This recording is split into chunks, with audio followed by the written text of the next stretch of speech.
Ayan guys, lilipat natin sa mas malaki. Ayan, okra. Ang okra. Ayan guys. Lilipat natin dito sa 3 inches pot. Dito.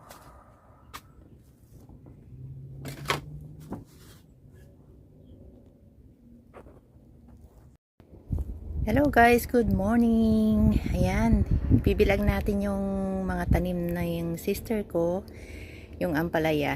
May nursery sila dito sa bahay nila. Ayan guys, nag-uumpisa na silang nagbenta ng ampalaya. Ngayon, ito yung mga next batch. Ayan guys, ayan yung greenhouse nila. Ayan guys, malalaki na yung mga ampalaya, mga upo. Ayan guys, puro ampalaya tong dinabas ko. Maarawan sila kasi sa madaling araw malamig pa dito sa Sacramento. Ayan guys, nakapakasyon ako ng 1 buwan. Ayan guys,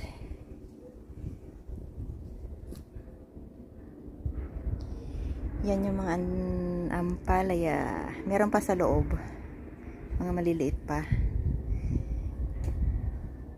Ako sa greenhouse. Ayan guys, ampalaya pa rin yan. Ayan yung transfer ko sa malaking pot, yung talong.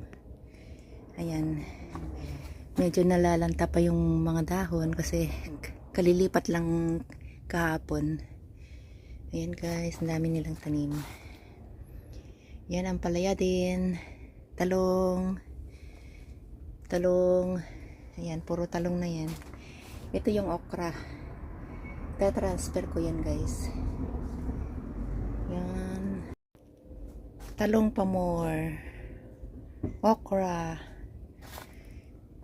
din yan. Talong, ano to, squash or upo. Yan guys, ampalaya din. Ampalaya. Ayan, daming ampalaya. Mabenta ang ampalaya sa kaupo. Yan guys.